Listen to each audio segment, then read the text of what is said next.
नमस्कार, मी ॲडव्होकेट शिवराज जाधव देशातील एक विश्वसनीय व रजिस्ट्री विवाह केंद्र म्हणजेच शिवराज मराठा विवाह केंद्रामध्ये तुमचे मनपूर्वक स्वागत करतो।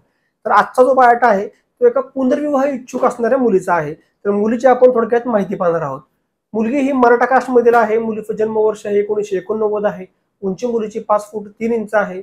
शिक्षण मुलीचं 12वी झालेलं आहे। त्यानंतर तिने शिवण क्लास, रांगोळी, मेहंदी आणि ब्युटी पार्लरचे तिने कोर्सेस केलेले आहेत। त्यातून ती मुलगी व्यवसाय करते। स्वतःच्या पायावरती मुलगी ही उभी आहे। स्वतःचा उदरनिर्वाह ती स्वतः करत आहे। मुलीचा कायदेशीर घटस्फोट झालेला आहे आणि पहिल्या लग्नापासून त्यांना आता 11 वर्षांची एक मुलगी आहे। त्यांच्या कुटुंबामध्ये आई, वडील आणि भाऊ असा त्यांचा परिवार आहे। मुलगी ही मूळची परभणी जिल्ह्यातील रहिवासी आहे। मुलगी ही मराठा कास्ट मधील आहे। तर यांच्या अपेक्षा काय आहेत ते आपण पाहणार आहोत। पण अपेक्षा पाहण्या अगोदर तुम्हाला एक विनंती आहे की तुम्ही अजूनपर्यंत आपल्या चॅनलला सबस्क्राईब केलेलं नसेल तर कृपया चॅनलला न विसरता सबस्क्राईब करा। सबस्क्राईब केल्याचा फायदा तुम्हाला हा होतो की आपण जे व्हिडिओज घेऊन येतो ते सर्वात आधी तुमच्यापर्यंत पोहोचतात आणि तुम्ही जर का तो व्हिडिओ सर्वात आधी पाहिला आणि एखादं स्थळ जर का तुमच्याशी मिळतं होत असेल तर त्यातून तुमचं लग्न जुळण्यासाठी तुम्हाला खूप मोठं सहकार्य होऊ शकतं। तर त्यांची सर्वात पहिली अपेक्षा आहे की यांची जी मुलगी आहे त्या मुलीसह स्वीकार करणाऱ्यांना मुलगा हवा आहे। मुलाचं शिक्षण किमान 12वी झालेलं असावं किंवा त्याहून अधिक मुलाचं शिक्षण झालेलं असावं। मुलगा स्वतःचा व्यवसाय किंवा नोकरी करत असेल असेही स्थळ यांना चालेल। पण मुलाचा मासिक उत्पन्न हे किमान 50,000 रुपये तरी असावं। मुलगा हा मराठवाडा किंवा पुणे जिल्ह्यातील राहणारा असेल असंही स्थळांना चालेल। फक्त मुलगा हा मराठा कास्ट मधील असावा। मुलाचा जर का घटस्फोट झालेला असेल किंवा मुलगा विधुर असेल असंही स्थळांना चालेल। पण त्या मुलाला लग्नापासून कुठलीही आपत्ती नसावं। मुलाचं स्वतःचं राहतं घर असावं। थोडीफार मुलाला शेती असावी।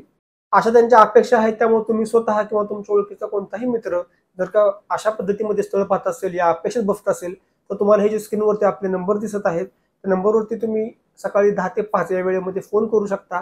आपल्या विवाह केंद्राची माहिती घेऊ शकता किंवा या स्थळाविषयी जर का तुम्ही इच्छुक असाल तर स्क्रीनवरती तुम्हाला जर व्हिडिओ नंबर दिसत आहे तर व्हिडिओ नंबर तुम्ही सांगा, या व्हिडिओची लिंक पाठवा। तुम्ही जर काही अपेक्षित बसत असाल तर तुम्ही नोंदणी करू शकता। तुम्हाला यांचा बायोडाटा व फोटो तुमच्या व्हॉट्सअप नंबरवरती येऊन जाईल। त्यानंतर तुम्ही यांच्याशी संपर्क करू शकता। आणि असंच आपल्याकडे भरपूर मराठा समाजातील प्रथम पुनर्विवाहित वधूवरांची स्थळे असतात। उच्च शिक्षित मुला मुलींपासून ते साधारण शिक्षण असणाऱ्या मुला मुलींपर्यंत आपल्याकडे स्थळं आहेत। फक्त कमी शिकलेल्या मुलींची स्थळे आता समाजामध्ये कमी असल्याने कमी शिकलेल्या मुलींची स्थळे खूप कमी प्रमाणात उपलब्ध आहेत। तुम्ही आपल्या ऑफिसमध्ये ऑनलाईन सुद्धा गुगल पे, फोन पे किंवा पेटीएम द्वारे नोंदणी करू शकता किंवा थेट तुम्ही आपल्या ऑफिसमध्ये येऊन सुद्धा भेट देऊ शकता। पुणे येथे आपलं ऑफिस आहे, सातारा येथे आपलं ऑफिस आहे। ऑफिसमध्ये येऊन तुम्ही प्रत्यक्ष भेटून सुद्धा तुम्ही आपल्या ऑफिसमध्ये नोंदणी करू शकता। सर्वात महत्त्वाचं म्हणजे आपलं विवाह केंद्र हे 100% विश्वसनीय आहे। आपल्या विवाह केंद्राच्या माध्यमातून कसलीही कोणाची फसवणूक होत नाही। त्यामुळे तुम्ही पूर्णपणे विश्वास ठेवून आपल्या विवाह केंद्रामध्ये नोंदणी करू शकता किंवा तुमच्या ओळखीचं कोणीही असेल त्यांनाही आपल्या विवाह केंद्राची तुम्ही नक्कीच माहिती देऊ शकता। आजपर्यंत आपल्या विवाह केंद्राच्या माध्यमातून अनेक मुला मुलींची लग्न जमलेली आहेत। त्यामुळे तुम्ही निश्चित विश्वास ठेवू शकता आपल्या विवाह केंद्रावर। विवाह केंद्रामध्ये संपूर्ण महाराष्ट्रातील मराठा समाजातील स्थळेही उपलब्ध असतात। त्यामुळे तुम्ही जर काही इच्छुक असाल तर आजच आपल्या विवाह केंद्राशी संपर्क करा आणि लग्नाच्या दिशेने एक पाऊल पुढे टाकायला सुरुवात करा। धन्यवाद। जय शिवराय।